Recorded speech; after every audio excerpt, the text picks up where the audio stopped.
నేనైతే జగన్నాను ఈ యొక్క జగన్లో వరుసలు పాటలు తీసుకొచ్చుకుంటున్నాను. ఇలా ఇంతకాలం ఈ యొక్క స్త్రీలకు విషయంతో నేను కూడా ఈ యొక్క సంఘానికి వెళ్ళి చెప్పుకోగలను. నేను నా జీవితం పట్ల చేసినప్పుడు ఆ కార్యాన్ని సాక్షిగా అందరితో పంచుకుంటుండగా నాకు పేరుకుందండి. శత్రు కార్యాలు దూరపరిచింది, నాకు కనిపించింది. ఎటువంటి డిస్టర్బెన్స్ లేకుండా మన సంస్థని ఆనందం నుంచి నడిపించుకొని కోరుకుంటూ కార్యం ఆరంభం నుంచి అంతవరకు కోరుకుంటూ ప్రార్థన వేసుకోవడానికి శాంతి పెడుతున్నాను తల్లి.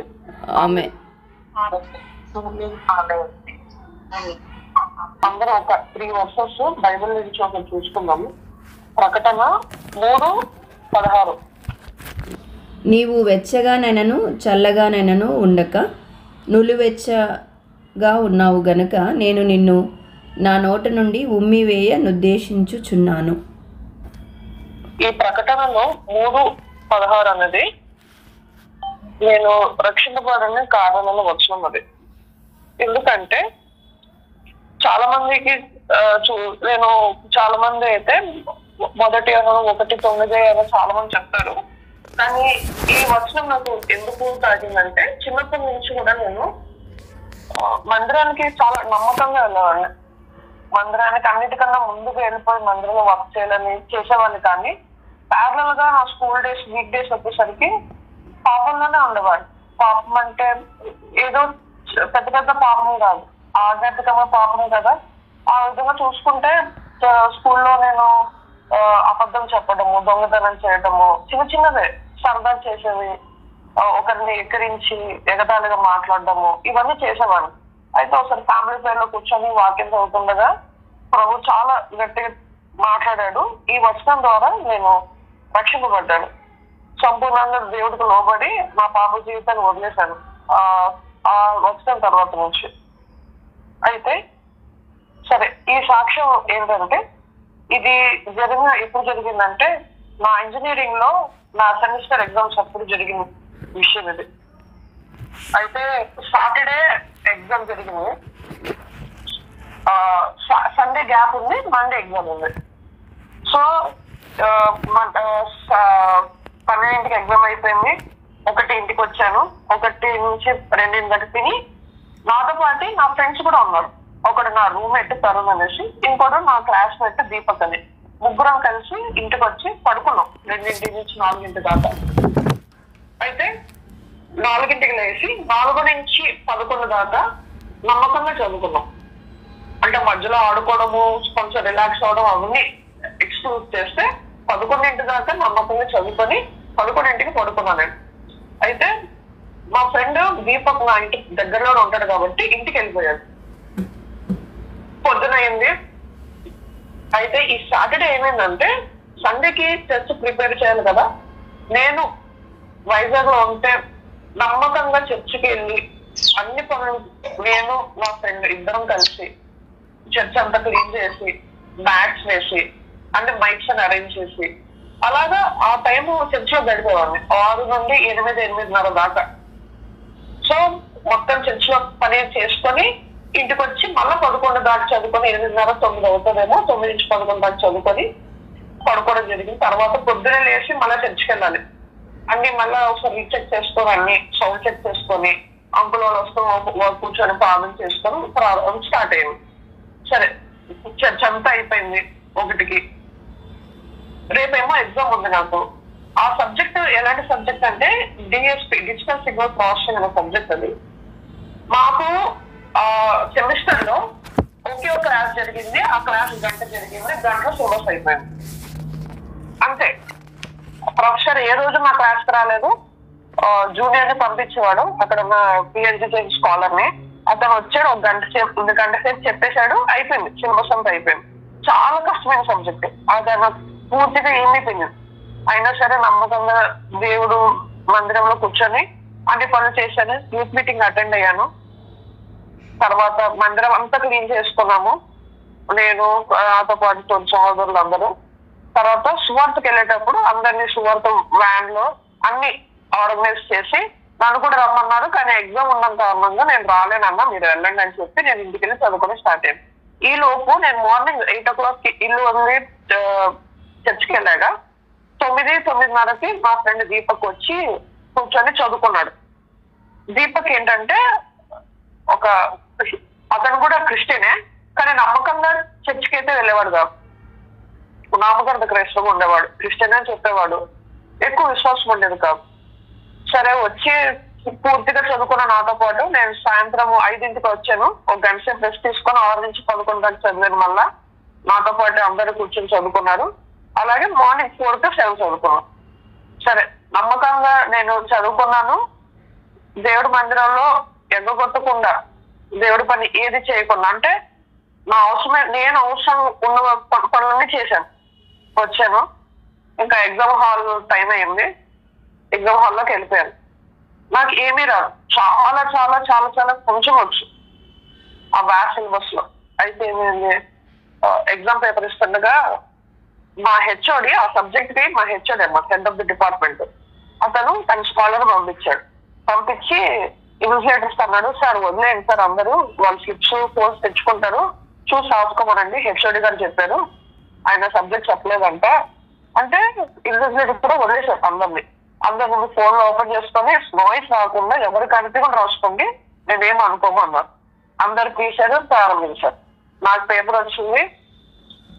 అయితే ప్రీవియస్ గా మా చిన్నప్పుడు మా మమ్మీ చాలా రకాల స్టోరీస్ తన జీవితంలో జరిగినవన్నీ చెప్పేది. అయితే ఒక స్టోరీ ఎప్పుడు చెప్పేది తనకు, మాస్టర్స్ చేసేటప్పుడు ఫైనల్ ఎగ్జామ్స్ అప్పుడు అందరు బుక్ పెట్టుకొని రాసుకుంటే తన మాత్రం నమ్మకంగా చూడకుండా రాసింది. అందరికి ఉద్యోగాలు వచ్చాయి కానీ తనకు మాత్రం చాలా లేటుగా ఉద్యోగం వచ్చాయి, కానీ వచ్చే ఉద్యోగం మాత్రం చాలా మంచి ఉద్యోగం ఇచ్చాడు దేవుడు అని ఇప్పుడు అది చెప్పినప్పుడు అది నా హృదయం ఉండిపోయింది.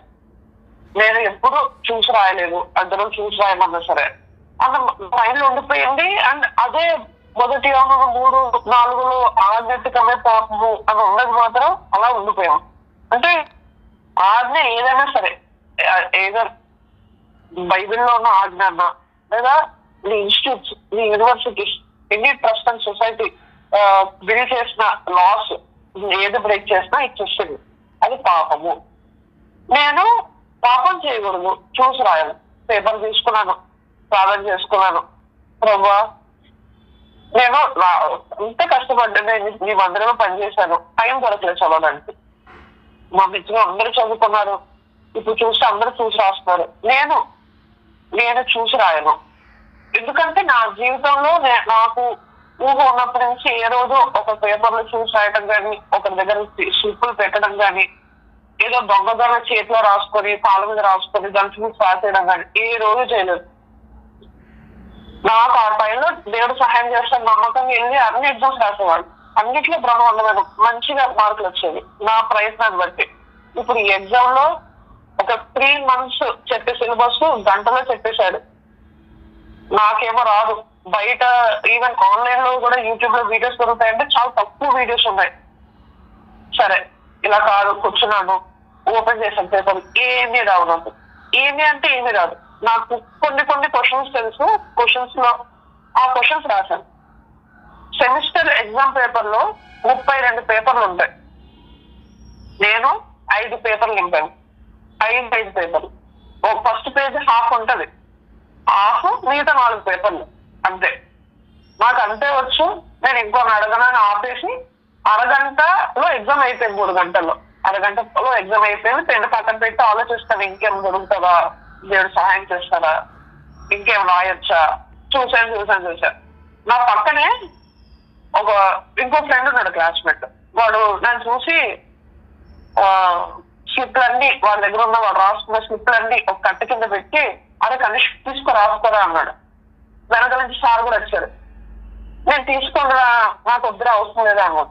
అంటే సార్ చూసి నేను పర్లేదమ్మా, నేనేమన్నా తీసుకొని రాస్తాను. లేదు సార్ నాకు వచ్చు, రాసేసాను ఎగ్జామ్ అంటే. రాసావు అరగంటలో, ఏదో ఒకసారి పేపర్ ఇవ్వని తీసుకొని చూశాడు, 5 పేపర్లు రాశాడు. నువ్వు పాస్ అవ్వు, చాలా సీరియస్ అయ్యాడు ఇన్విజిలేటర్. నువ్వు పాస్ ఫెయిల్ అయిపోతావు, నువ్వు ఇదిగో స్లిప్ తీసుకొని రాసుకో అన్నాడు. సార్ నేను రాయండి సార్, నాకు వచ్చి రాస్తాను. ఒక లుక్ ఇచ్చాడు, ఇదేంటి ఇంత ఓవరాక్షన్ చేస్తున్నాడు అని. వదిలేశాను. 3 గంటలు కూర్చున్నాను, ప్రయత్నిస్తాను, ఏమీ రాలేదు. 5 పేజీలు రాశాను. పేపర్లన్నీ కలెక్ట్ చేసుకున్నారు, ఇచ్చేసాను ఆ పేపర్ కూడా. సార్ మళ్ళీ చూశాడు, ఇంకా ఎక్కువ రాయలేవు అంటే రాయలేను సార్ అని తీసేసుకున్నాడు. కొంచెం జాలిగా చూశాడు నా వైపు. సరే అయిపోయింది, అయిపోయింది, బయటికి వెళ్ళిపోదాం.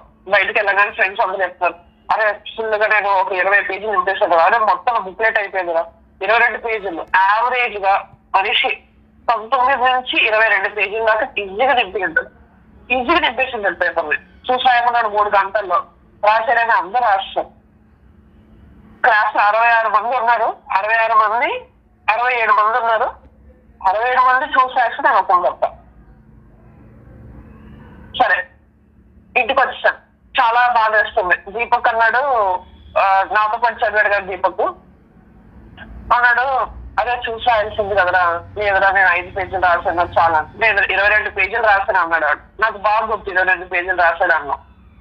సరే ఇంటికి వెళ్ళాను, బ్యాగ్ పెట్టేసి పక్కన సీదా అమ్మ దగ్గరికి వెళ్ళి, అమ్మ ఇవాళ చాలా తప్పుగా వచ్చింది ఎగ్జామ్ పేపరు, నాకు సబ్జెక్ట్ ఏం రాలేదు, నేనైతే ఇంకో పేపర్ లో కానీ ఒక్క అక్షరం కూడా చూసి రాయలేదు, నేను మాత్రం నా సాక్ష్యాన్ని కాపాడుతున్నానమ్మా.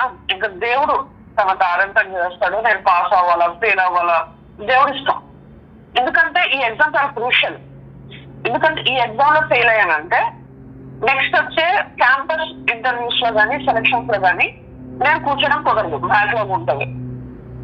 సో ఇంకా దేవుడు వదిలేసాం భారాన్ని. దేవుడు ఏదో కార్యం చేస్తాడు, అవసరమైతే పాస్ చేస్తాడు, ఫెయిల్ చేస్తాడు అని ఇంకా వదిలేసి నెక్స్ట్ పేపర్ చదువుతున్నాం హ్యాపీగా. అయిపోయింది, రోజులు గడిచాయి, రిజల్ట్స్ వచ్చింది. రిజల్ట్స్ వచ్చినప్పుడు నేను మెంటల్ గా ఫిక్స్ అయిపోయాను, నాకు ఎస్ వస్తుంది, నాకు CGPA రాదు. ఎందుకంటే నేను ఒక సబ్జెక్ట్ ఫెయిల్ అయిపోతాను కాబట్టి నాకు అసలు రానే రాదు. సరే ఎగ్జామ్స్ వచ్చాయి, అందరూ మార్క్స్ చూసుకున్నారు. మా సీనియర్ ఒక మేడం మాతో పాటు కూర్చున్నారు, నాతో దీపక్తో. అరే మీవి వచ్చాయంట కదా, నేను రిజల్ట్స్ చూస్తాను, మీ నెంబర్స్ చెప్పండి అంటే దీపక్ చెప్పాడు ఫస్ట్. వాడికి ఫెయిల్ అని వచ్చింది. 22 పేజీలు రాసిన వాడికే ఫెయిల్ వచ్చిందంటే ఇంకా నేను నథింగ్. ఇంకా కనీసం నేను రాసిన పేజీకి ఒక 2 మార్కులు వేసినా సరే పాస్ అవ్వను, 3 మార్కులు వేసినా సరే పాస్ అవ్వను. ఇంకా పూర్తి వదిలేశాను, ఏమవ్వదని.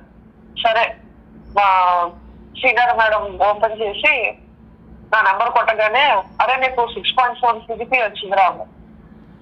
అదేంటక్క నా CGPA రావడం ఏంటి, ఎగ్జామ్ 5 పేజీలు రాశాను అంటే ఇది చూపి అంటే చూస్తే అది నేను రాసిన ఎగ్జామ్ DSP పాస్ అని ఇవ్వలేదు. గ్రేడ్ పాస్ అయితే P అని ఇస్తారు, జస్ట్ పాస్ అయిన వాళ్ళకి. P గ్రేడ్ ఇవ్వలేదు కానీ నాకు C గ్రేడ్ ఇచ్చారు. నాకు ఇంకా ఒళ్ళు జలదరిచ్చింది, అరే ఏంటిది, నేను నేను ఫెయిల్ అవ్వాల్సింది F కాదు P కాదు C గ్రేడ్ ఇచ్చాడు 5 పేజీలకి. ఎలా ఇచ్చింది 5 పేజీలకి C గ్రేడ్? ఇంకా నాకు పట్టలేని ఆనందం. దేవుడు నా పట్ల కార్యం చేశాడు, నమ్మకంగా నేను ఉన్నాను. ఆయన సన్నిధిలో పనిచేసే నమ్మకంగా, నేను తిరిగి వచ్చి చదువుకున్న నమ్మకంగా, దేవుడు చెప్పినట్లే విన్నాను, చదువుకొని రాశాను, 5 పేజీలు రాశాను. ఏ ఎగ్జామ్ లో కానీ ఈ ప్రపంచము హిస్టరీలో 5 పేజీలు రాసిన వాడు పాస్ అయ్యని ఎక్కడో నేను నమ్మకంగా చెప్తాను, నేను చాలా దృఢంగా చెప్తాను. 5 పేజీలు రాసిన వాడు ఎలా పాస్ అవుతారు? పాస్ అవ్వదు. నేను పాస్ అయిపోయాను. పాస్ అవడం సిగరెట్ వచ్చింది. దీపక్ చూశాడు నా మార్క్స్, అరే నువ్వెలా పాస్ అయ్యావురా 5 పేజీలు రాసినది, అయితే మార్క్స్ చూపి చూశాడు. చూసి వెంటనే నువ్వు నక్కతోకి తొక్కేసారా, నీకు స్టూడియో బాగా వచ్చింది, నీకు చాలా లక్కీ ఫెలో, నువ్వు నక్కతోకి తొక్కేవన్నాడు అందరి ముందు, ఫ్రెండ్స్ అందరి ముందు. నేను నవ్వుకుంటూ సర్లే జోక్ కదా నవ్వుకుంటూ పక్క వెళ్ళిపోయాను. తర్వాత ఫ్రెండ్స్ అందరు వెళ్ళిపోయాక వచ్చి ఒకటే అన్నాడు, నువ్వు ఎందుకు పాస్ అయ్యావు నాకు తెలుసురా, మేమందరం ఎగ్జామ్ గురించి కష్టపడి పైన కింద పడి రూమ్లో చదువుతుంటే నువ్వేమో తెచ్చుకెళ్ళి నమ్మకంగా పని చేసుకున్నావు, దేవుడి పని చేసుకున్నావు, అంతా జస్ట్ దానివల్ల పాస్ అయ్యవరా నువ్వు అనగానే ఇంకా పట్టలేని ఆనందం. వెంటనే ఇంటి రాగానే అమ్మ పాస్ అయిపోయినమ్మ నేను ఇలా అన్నారు నన్ను, దీపక్ అన్నాడు ఇలాగా, ఇలా జరిగింది, దేవుడు నా పట్ల కార్యం చేశాడు, సాక్షి నిలబెట్టుకున్నాడు దేవుడు. 22 పేజీలు రాసిన మనిషి ఫెయిల్ అయ్యాడు, 5 పేజీలు రాసిన నేను పాస్ అయ్యాను. నా ఫ్రెండ్స్ నాకు చీటీలు ఇచ్చిన వాడు అదే తీసుకురాస్తారు అన్నవాడు కూడా చూసి స్టమ్ అయిపోయాడు, వాడు ఫెయిల్ అయిపోయాడు. అరే చూసి రాశాను రా, నేను కరెక్ట్ గా ఏ ఆన్సర్స్ ఉన్నాయి అదే ఆన్సర్ రాశాను రా, నేను ఎలా ఫెయిల్ అవుతాను రా. ఫెయిల్ అయిపోయాడు. ఎవరైతే నాకు స్లిప్ ఇచ్చి రాసుకున్నాడో ఆ ఫ్రెండ్ గ్రాడ్యుయేషన్ అంతా అయిపోయింది, ఫ్రెండ్స్ అందరూ కలిసాక ఒకే ఒక మాట అన్నాడు, అరే నీకు 9 పాయింట్లు వచ్చిన CGPAలు వచ్చిండొచ్చు మీకు, కానీ నమ్మకంగా ఎగ్జామ్ రాసి వాడికి అంతటికి మార్కులు వచ్చిందంటే కనిష్క ఒక్కడికే. ఏ రోజు ఎగ్జామ్ చూసి రాయలేదు, ఏ రోజు ఒక స్లిప్ పెట్టలేదు, ఒక రోజు ఇంకోటి తిరిగి ఇంకొన్ని అడగలేదు. నమ్మకంగా వాడికి 6.7 CGPA వచ్చిందంటే అది వాడు తెచ్చుకునేదే, మనం ఎవ్వరము కాదు, అందరము అన్నాడు. ఎంత ఆనందం అసలు, చాలా హ్యాపీ ఫీల్ అయ్యా నేను. ఇది చిన్న విషయం అయ్యుండొచ్చు, చిన్న ఆజ్ఞ అతిక్రమించి పాపం చేస్తే పాస్ అయిపోతాము అనే ధీమా నా మైండ్ లో ఉండి నేను రాసింటే ఈ రోజు గర్వంగా నాకు 6.7 CGPA వచ్చింది. ఇది నా సొంత మార్కులు, నేను కష్టపడి తెచ్చుకున్న మార్కులు అని నేను చెప్పుకోలేను. భయపడేవాడిని, అబద్ధానికి భయపడేవాడిని. కానీ దేవుడు ఏ కారణంగా నన్నైతే జాగ్రత్తగా పెట్టుకున్నాడో,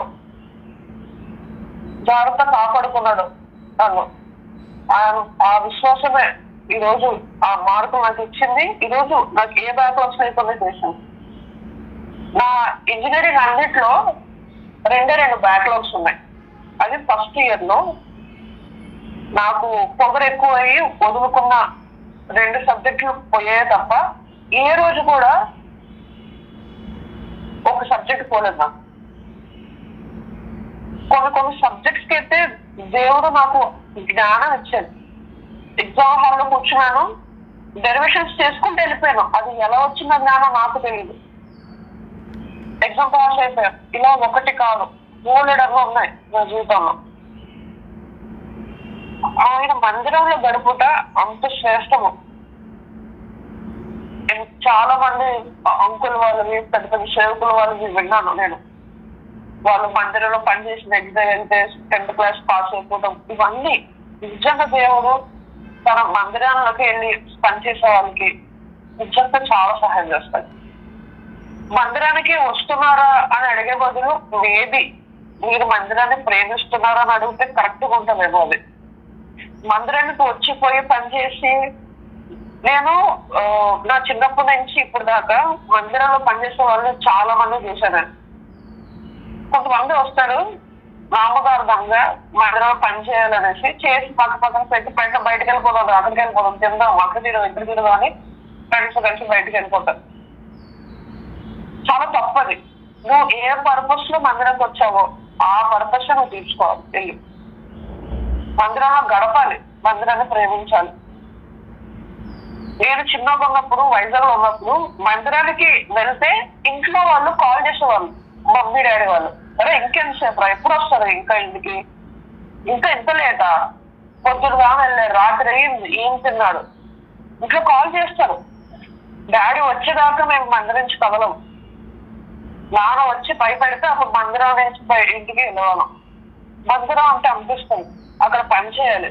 ఖాళీగా ఉన్నాం అనుకో, 4-5 ఫ్రెండ్స్, చాలా దగ్గర ఫ్రెండ్స్. నా ఫ్రెండ్స్ తిమోతి, సాల్మన్, జాన్సన్ అని, వీళ్ళు ఒకసారి అందరు కాల్ చేసి జాన్సన్ ఇలా మందిరంకి వెళ్ళి పని చేసుకున్నాం అంటే వెంటనే వచ్చేసేవాళ్ళు.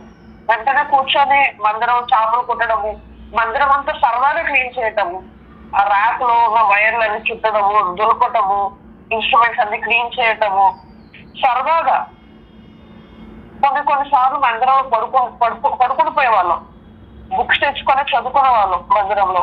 నాకు బాగా గుర్తు, మా స్కూల్ ఎగ్జామ్స్ అప్పుడు మందిరంలో పనిచేయాలని బుక్స్ కూడా పట్టుకెళ్ళిపోయి మందిరంలో వర్క్ చేసి చదువుకున్నాను నేను మా స్కూల్ యాన్యువల్ ఎగ్జామ్స్ కి. మళ్ళా పొద్దునంతా మధ్యాహ్నం దాకా వర్క్ చేస్తే మళ్ళా అమ్మ నన్ను తీసుకెళ్ళి ఇంట్లో మళ్ళీ చదువుకొని కూర్చోబెట్టి చదివించింది. కీర్తనలు 84:1 అధ్యాయం అంతా మందిరంలో ఎలా ఉండాలి, ఎలా మందిరాన్ని ఏ విధంగా ప్రేమించాలి అని ఉంటది. ఒక్కసారి కీర్తనలు 84 84 1 సైన్యములకు అధిపతి యెహోవా నీ నివాసములో ఎంత రంగములు 4వ వచనం నీ మందిరము అందు నివసించే వారు ధన్యులు వారు నిత్యము నీవు స్తుతించరు 10వ వచనం నీ ఆవరణలో ఒక దినము గడుపుట 1000 దినములు కనిపిస్తుంది 11వ వచనం 2వ లైన్ యెహోవా కృపయు ఘనతయు అనుగ్రహించును యథార్థముగా ప్రవర్తించే వారికి ఆయన ఏమైనా చేయక మానడు. ఈ ఎప్పుడైనా సరే ఒక బైబిల్లో మనకు వాగ్దానం వచ్చిందంటే దాని ముందు ఉన్నది ఒక కమాండ్ ఉంటుంది. ఇప్పుడు 84:11 ఒక వాగ్దానం ఉంది, యెహోవా కృపయు ఘనత అనుగ్రహించు అని. పుట్టిని అనుగ్రహిస్తాడు దేవుడు, పుట్టిని అనుగ్రహించడు కదా. ముందు వచ్చిన చూడు 84:10 ఈ ఆవరణలో ఒక్క దినం గడుపుతాయి 1000 దినాలు గడుస్తేస్తాం. మరి ఈ గుణారంలో నివసించడం కంటే నా దేవుడి మందిర ద్వారము అనుగ్రహం ఉండటే నాకు ఇష్టం. ఆయన మందిరంలో గడపాలి. అప్పుడు యెహోవా కృపయు ఘనతయు నీకు అనుగ్రహించును.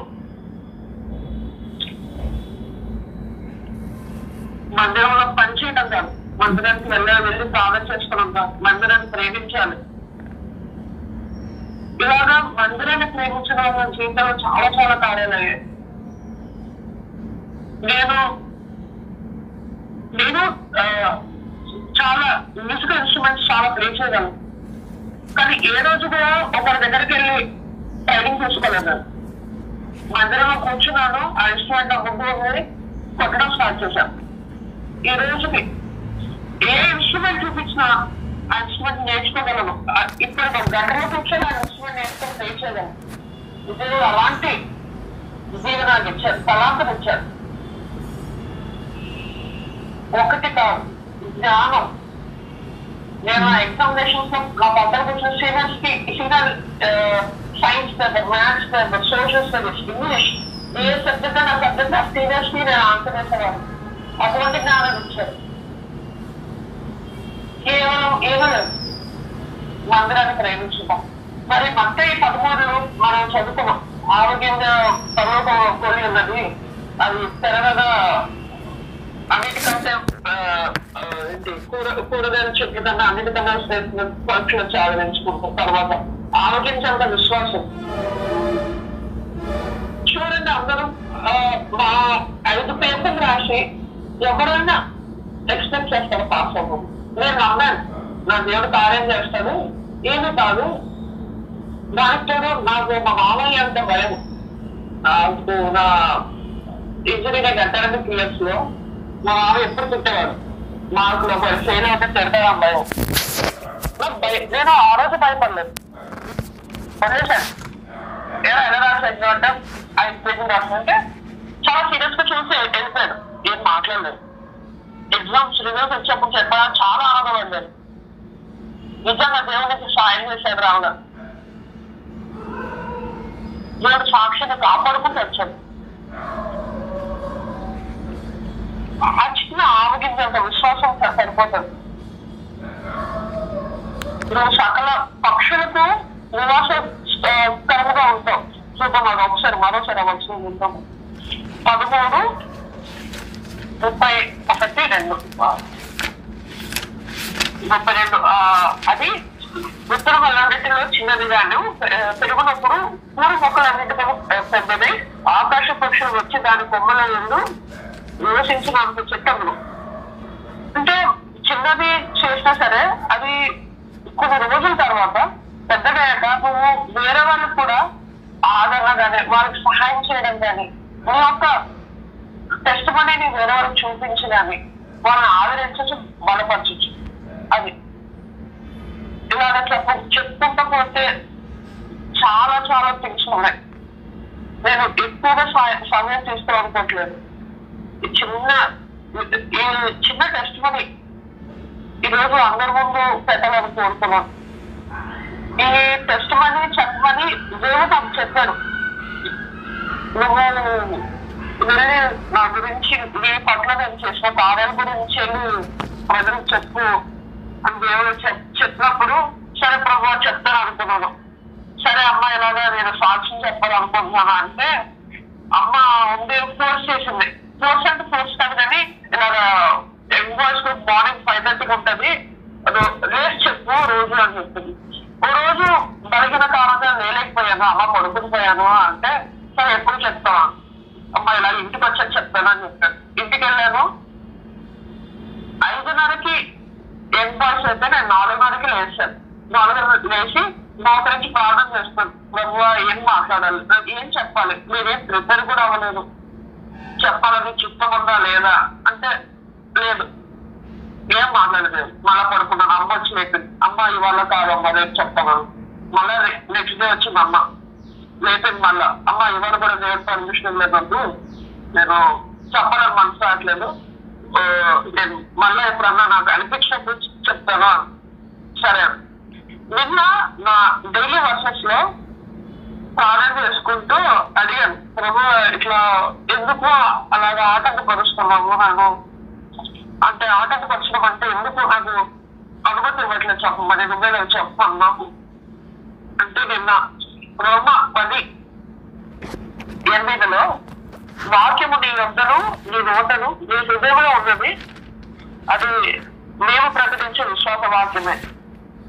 దేవుడు చెప్పాడు నీ నోట్లో నీ హృదయంలోనే ఉంది, నీతోనే ఉంది, పర్మిషన్ ఇచ్చేసాడు ఇంకా నువ్వు చెప్పు అని. ఇంకా అమ్మ కాల్ చేసి అమ్మ నేను చెప్తాను రేపు అంటే మరి పొద్దున 5:30 అంటే నువ్వు 5:30 చెప్తావు 3:30 చెప్తావు, రెండింటికి చెప్తావు, నువ్వు ఏ టైం అన్న దేవుడు చెప్పమని న్యూస్ చెప్తాను ఏ టైం అని. సరే అమ్మ డిసైడ్ చేస్తుంది టైం.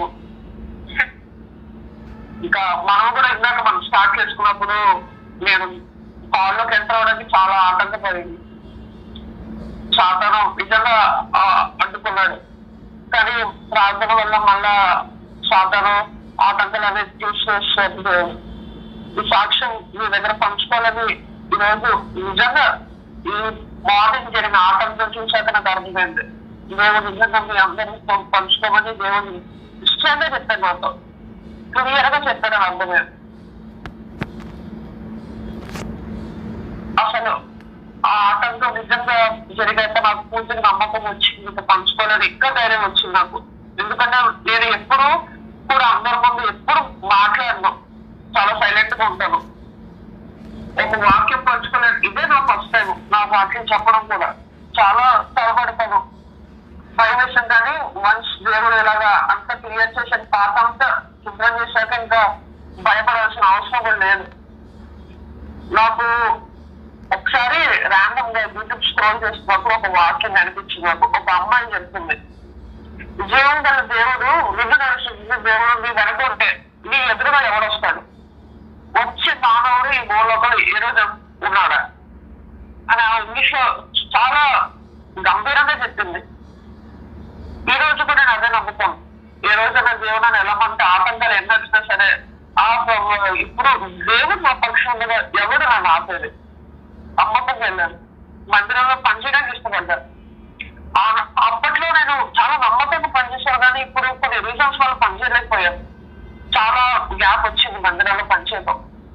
ఇక్కడ హెబ్రోన్కి రెగ్యులర్ గా వెళ్తాను, రెగ్యులర్ గా ప్రార్థన చేస్తాను, చాలా ఆటంకాలు వచ్చినా సరే. కానీ ఒకసారి దుఃఖమైంది, మందిరం పనిచేయాలి అనుకుంటాను. నేను ఒక్క పని ఇప్పించావా, ఒక్క పని నేను చేస్తాను, ఒక్క పని చేస్తాను, ప్రార్థన చేసిన నెక్స్ట్ డే మళ్ళీ ప్రార్థన చేస్తున్న బ్రదర్ పిలిచి తమ్ముడు పని చేస్తావు ఎలా గ్రూప్ స్టిక్ తీసుకొని మొత్తం మంది రావడం అనుకుంటాడు అంటే ఎంత ఆనందము. అమ్మ నేను కాల్ చేసిన అమ్మ ప్రార్థన చేసుకున్నాను, అమ్మ నువ్వు ప్రార్థన ఇప్పుడు వద్దు నేను మందిలో పని చేస్తాను అంటే మరి నాకు టైం ఉండదు అని చెప్పి, ఏ టైం అన్నా పర్లేదు నేను మందిరం వర్క్ చేస్తాను కాల్ చేస్తాను పెట్టేసి మందిరంలో సంతోషంగా మందిరం రావడం అని తెలిసి చిన్నప్పుడు నాకు గుర్తొచ్చి మందిరంలో పని చేస్తున్నాను. మళ్ళా మందిరంలో పని చేసుకున్నాక ప్రశాంతంగా కూర్చొని ప్రార్థన చేసుకోవడం జరిగింది. ప్రతిరోజు నేను ఏ రోజు కూడా మా అమ్మ ఒకటే నేర్పించింది నాకు, దేవుడు కూడా చాలా సార్లు వాక్యం ద్వారా బయలుపరిచాడు. ఏ అవసరం ఉన్నా సరే దేవుడు అయితే తిరగాలి, ఏ అవసరం ఉన్నా సరే. నేను ఇన్స్ట్రుమెంట్స్ ప్లే చేసేవాడిని, పియానో అంటే చాలా ఇష్టం నాకు. ఆ పియానో కొనడానికి అమ్మ నాకు ఆ పియానో కొను, అమ్మ నాకు ఈ పియానో కొను, రోజుకొక పియానో చెప్తే నువ్వు ప్రార్థన చేసుకో, దేవుడు నీకు ఇవ్వాల్సిన టైంలో ఆ పియానో ఇస్తాడు నీకు అని చెప్పి. ఒకసారి అలాగే స్కూల్కి వెళ్తే సైకిల్స్ చూశాను. అబ్బా బ్రహ్మాండమైన సైకిల్ ఉంది, వెళ్ళే అడగాలి ఇంట్లో అనేసి, నాన్న సైకిల్ పోను, అమ్మ సైకిల్ పోను అంటే మళ్ళీ చెప్పింది ప్రేయర్ చేసుకో. 6th క్లాస్ లో అడిగాను, 2 years వెయిట్ చేశాను నా సైకిల్ కోసం. 6th క్లాస్ లో స్టార్ట్ చేశాను, 4 years వెయిట్ చేశాను పియానో కోసం. సైకిల్ నేను 8th క్లాస్ లో కొన్నప్పుడు ఆ చుట్టుపక్కల ఏరియాలో అటువంటి సైకిల్ లేనే లేదు. ఈ రోజు వరకు కూడా నేను ధీమాగా చెప్పగలను, ఒక 6 years బ్యాక్ వెళ్ళేసరికి అటువంటి సైకిల్ ఆ ప్లేస్ లో ఉండదు. అటువంటి సైకిల్ ప్లేస్ జస్ట్ ఏం చేయలేదు. రోజు మోకరించి నా డైలీ ప్రేయర్ లో, ప్రభా నాకు సైకిల్ కొనుక్కోవాలని ఉంది, నువ్వు ఇస్తావు, నాకు నమ్మకం ఉంది, నాకు పియానో కావాలి, నేర్చుకోవాలి, నువ్వు ఇస్తావు అంతే. అడిగాను ఒక్కొక్క టైంలో మర్చిపోయాను అడిగానని కూడా. ప్రభు నాకు సైకిల్ ఇచ్చాడు, చాలా చిన్న విషయం సైకిలే కదా, కానీ ప్రార్థన చేయడం ద్వారా నాకు వచ్చిన సైకిల్ అది. పియానో ఇచ్చాడు, ప్రార్థన చేయడం వల్ల ఇచ్చిన పియానో అది. నమ్మకంగా ఆ పియానోలోనే నేర్చుకున్నాను నేను పాటలు వాయించడం. దేవుడు జ్ఞానం ఇచ్చాడు, ఎలా వాయించాలని చెప్పేది కూడా. ఎక్కడ నేర్చుకున్నాను? అన్ని మందిరంలో. ఆ పియానో ఇంకా రిలీజ్ అవ్వక ముందే నా ముందుంది ఆ పియానో. ఇంకా అది లాంచ్ చేయలేదు ఆ పియానో. ఒక వేరే వాళ్ళు తీసుకొచ్చి నాకు ఇచ్చారు, ఉచితంగా తీసుకో బాబు అనేసి. అంటే మా డాడీకి ఇచ్చారు, అది డాడీ తీసుకొచ్చి నాకు ఇచ్చారు. 3 months దాకా అలా ఆ పియానో ఇండియాలో లాంచ్ అవ్వలేదు, కానీ ఫస్ట్ నా దగ్గర ఉంది. అంత శ్రేష్టమైనది దేవుడు ఇస్తాడు. ప్రార్థన చేయాలి, మందిరాన్ని ప్రేమించాలి. మందిరానికి వెళ్ళటం కాదు, మందిరాన్ని ప్రార్థన చేయటం కాదు, మందిరాన్ని ప్రేమించాలి. ఇలాగ ప్రతిదీ దేవుడు తన చిత్తానుసారంగా నడిపించుకుంటూ ఈ రోజు ఈ క్షణంలో మీకు సాక్ష్యం పంచుకోవాలంటే నాకు సాయం చేశాడు. దేవుడికి అన్ని స్తుతులు స్తోత్రాలు. ఈ సాక్ష్యం మీ అందరి ఎవరికైతే అవసరం ఉందో, అవసరం పడుతుందో, ఎవరైతే హృదయాలు ఖాళీగా ఉండి మరి ఇటువంటి వాటిని ఎదురు చూసుకోవడం మరి నాకు తెలిసి దేవుడు చెప్పమని మీతో పంచుకోవడం జరిగింది. దేవుడి సాక్ష్యం దీవించునుగాక అనాలి. థ్యాంక్ యూ నాన్న. ఒకరు ప్రార్థన చేయండి అమ్మా సాక్ష్యం కొరకు. ఉండు అట్లానే సాక్ష్యం కొరకు ప్రేయర్ చేస్తారా ఆంటీ వాళ్ళు? ఒకరు చేయండి అమ్మా. యంగ్ బాయ్స్లో ఒకరు చేయండి, సిస్టర్స్లో ఒకరు చేయండి. ప్రేమ కలిగిన తండ్రి, పరలోకమన్న దేవా, నీ కృపను బట్టి మేములు ప్రభావ మరి తిమోతిని బట్టి మీరు ఇచ్చినటువంటి ఒక అద్భుతమైన సాక్ష్యాన్ని బట్టి వందనాలు. నన్ను గనపరచు వారిని నేను గనపరచెదను అన్నాడు ప్రభావ. నిజమే. అయితే ప్రభావ ప్రతి పరిస్థితుల్లో, ప్రతి ఇబ్బందుల్లో ప్రభావ మరి నీ కొరకు సాక్షిగా నిలబడినప్పుడు నువ్వు సహాయం చేస్తూ వచ్చావు ప్రభావ. నీ బిడ్డను హెచ్చిస్తా వచ్చావు ప్రభావ. ద్వితీయోపదేశ కాండం 28 ప్రభావ 13 ప్రకారం నీ బిడ్డని నువ్వు తలగా ఉంచావు ప్రభా. అందుని బట్టి నేను స్థుతిస్తా ఉన్నాను ప్రభా. మరి నీ మందిరాన్ని ప్రేమించినప్పుడు ప్రభా, నీ మందిరంలో పనిచేసినప్పుడు ఏ మేలు కొదవ చేయకుండా ప్రభా వాటిని ఆశీర్వాదకరంగా మారుస్తూ వచ్చావు. అందుని బట్టి కూడా స్థుతిస్తా ఉన్నాం ప్రభా. అయితేగా మేము కూడా నీ ఇంటిని ప్రేమించడానికి ప్రభా మరి కీర్తనకారుడు చెప్పినట్లు నీ ఇంటిని కూర్చున్న ఆశ నన్ను భక్షించుచున్నది అన్న మాటను మాలో స్థిరపరచండి ప్రభా, ముద్రించమని ప్రార్థన చేస్తున్నాను ప్రభా. అయితే తిమోతిని కొరకు కూడా ప్రార్థన చేస్తున్నాం ప్రభా. రానున్న దినాల్లో కెరియర్ లో ఉన్నతమైన స్థలంలో మీరు ఉంచబోతున్నందుకే కూడా వందనములు ప్రభా. అనేకులకు సాక్షిగా నియమించారు ప్రభా. మరి నీ ఇంటిని కూడా ప్రేమించే వ్యక్తిగా ఉంచారు దావీదులాగా. ఆ రీతిగా మీరు దావీదును హెచ్చించినట్లు ప్రభా ఇంకా ఉన్నతంగా హెచ్చించబోతున్నందుకే కూడా మిమ్మల్ని స్తుతిస్తున్నాం ప్రభా. ఆ రీతిగా కుటుంబాన్ని జ్ఞాపకం చేసుకునండి ప్రభా. కుటుంబానికి కూడా సాక్షార్థంగా ప్రభా మరి కుటుంబంలో మరి సోదరుల మధ్యలో ప్రభా మరి సంఘంలో ప్రభా మరి సాక్షిగా నన్ను నిలబెడుతూ వచ్చారు. అందుని బట్టి స్తుతిస్తాను ప్రభా. ఆ రీతిగా కుటుంబానికి రావాల్సిన దీవెనలు, అన్నకు రావాల్సిన దీవెనలు మీరు దయచేసినారని నమ్మి స్తుతిస్తూ ఇచ్చిన ఈ సాక్ష్యాన్ని మాలో కూడా స్థిరపరచండి. ఆ రీతిగా మేము కూడా నీ కొరకు ప్రభా స్టెడ్ ఫాస్ట్ ఫెయిత్ తో, అన్వేవరింగ్ ఫెయిత్ తో ఉండడానికి మీరే సహాయం చేసి మమ్మల్ని కూడా ఆ రీతిగా సిద్ధపరచమని వేడుకుంటూ యేసుక్రీస్తు అతి పరిశుద్ధమైన నామమున ప్రార్థించి స్తుతించి అడిగి వేడుకుంటున్నాను తండ్రి. ఆమేన్. ఆమేన్. పరిశుద్ధుడా, ప్రేమ, కృప, కనికరం కలిగినటువంటి గొప్ప తండ్రి, చేయగలిగినటువంటి దేవ, ప్రేమ కలిగినటువంటి తండ్రి, వందనాలు. నిజంగా వాక్యం సత్యమైనటువంటిది, వాక్యం జీవం కలిగినటువంటిది, వాక్యం జీవింపచేసేది, వాక్యం మేలు చేసేది. ఆ రీతిగా తండ్రి తిమోతి పక్షాన మీరు ఎంతగా గొప్ప కార్యాలు చేస్తూ వచ్చావో ఇది నా యవనస్తులైన బిడ్డలకు ఈ ఆశ లేదు ప్రభా. మందిరానికి వెళ్ళటం కాదు కానీ మందిరాన్ని ప్రేమించే ఆశ ఇది నా యవనస్తుల్లో కనబట్టలేదు. కానీ మీ బిడ్డను మీరు ప్రేమించారు. తన తల్లిలో ఉన్న విశ్వాసము, తన అబ్బలో ఉన్నటువంటి ఆ విశ్వాసం ఆ తిమోతిలో ఎలాగో మీరు కొనసాగింప చేసావో ఈ తిమోతికి కూడా తన తల్లిలో తన అమ్మమ్మలో ఉన్న విశ్వాసాన్ని మీరు కొనసాగింప చేస్తూ వచ్చినందుకే స్తుతులు చెల్లించుకుంటున్నాను ప్రభా. అంతేకాదు నాయన, బాలుడు నడవలసిన త్రోవానికి నేర్పినప్పుడు ఏ రీతిగా పెద్దవాడైనా కలిగిపోవడం ఆ తల్లి ప్రయాసపడింది. ఆ బిడ్డలను ఆ రీతిగా బాల్యం నుండి మీ సన్నిధిలో పెంచుకుంటూ వచ్చింది. తను చేస్తూ తన బిడ్డలను ఆచరింప చేసుకున్నారు. కాబట్టి ఇది నాన్న ఆ బిడ్డలు అటు ఇటు తప్పిపోకుండా ప్రభా పెద్ద బిడ్డని ఢిల్లీలో మీరు సాక్షిగా నిలబెట్టుకుని వాడుకున్నారు.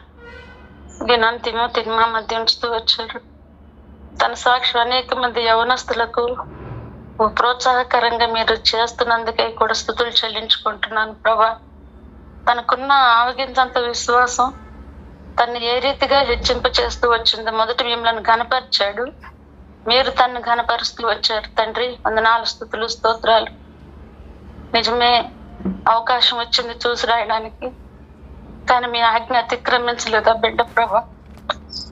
ఈ దినాలు ఎంతమంది బిడ్డలు ఆ రీతిగా తండ్రి నిజాయితీగా ఎగ్జామ్ హాల్లో నుండి బయటకు రాగలరు అవకాశం వస్తే ప్రభా.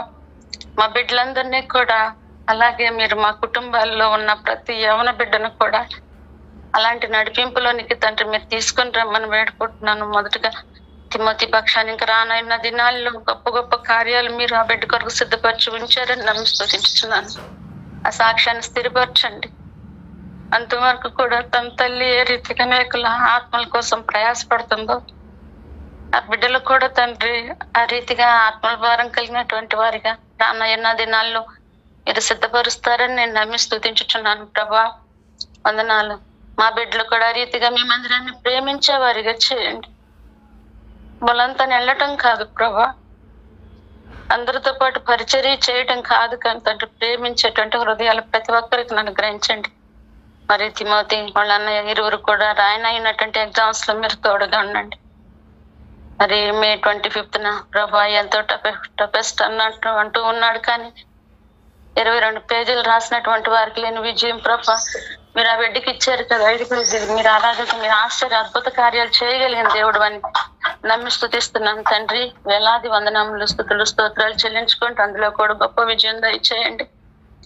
ఈ బిడ్డల ప్రభా మా బిడ్డలందరికీ మాదిరికరంగా నిలబెట్టుకుని ఇలాంటి అనేక సాక్ష్యాలు వారికి వినిపించగలిగినట్లుగా కూడా మీ బిడ్డలను ప్రభా మీరు సిద్ధపరచమని ప్రభా కృప చూపమని విన్న ప్రతి ఒక్కరిలో కూడా కార్యం జరిగించమని సువార్త విన్నటువంటి మీ యొక్క దాసుని కూడా జ్ఞాపకం చేసుకయ్యా. కుమార్ బ్రదర్ని మీరు స్థిరపరిచి ఇదేనో సొంత రక్షకునిగా అంగీకరించి తండ్రి బాప్తీసాలు అయితే తీసుకుంటున్నారు కానీ తండ్రి ఆయన దానికి సరైనటువంటి ఆత్మీయ అనుభవంలోనికి రాలేకపోతా ఉన్నారు. అలా కాకుండా తండ్రి మీ బిడ్డను దినదినం కూడా ఆత్మలు ఎదిగింప చేసి గ్రూప్ లో కూడా మీ చిత్తానుసారంగా జాయిన్ అవడానికి కూడా సహాయం చేయమని ప్రభు కృప చూపమని యేసు శక్తి కలిగినటువంటి నామంలో వేడుకుని ప్రార్థించుకుంటున్నాను తండ్రి. ఆమేన్.